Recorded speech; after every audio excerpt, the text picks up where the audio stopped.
Тетовските пожарникари го кренаа гласот за лошите услови во кои работат и барањата кои законски им следуваат, но не ги добиваат.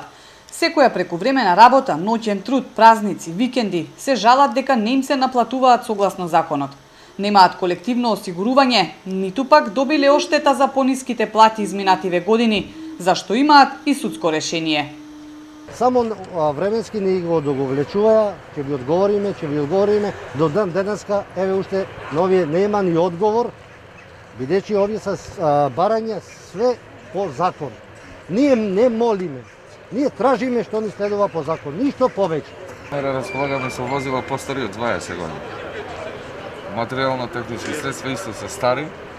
Све што има у пожарна, све донација, значи ништо нема набавено, нешто ново да речеме од општина. Значи работна униформа нема, ова е стара 20 години. Чизме немамо заштитна униформа. Поради досегашните неуспешни обиди со локалните власти да најдат решение, побарале средба и со премиерот. Инаку ова не е прв пат пожарникарите да протестираат, но сега велат се решени да одат до крај. Најавуваат протести и во Скопје, а ако треба се заканија и со штрајк, се додека не им се исполнат законските барања.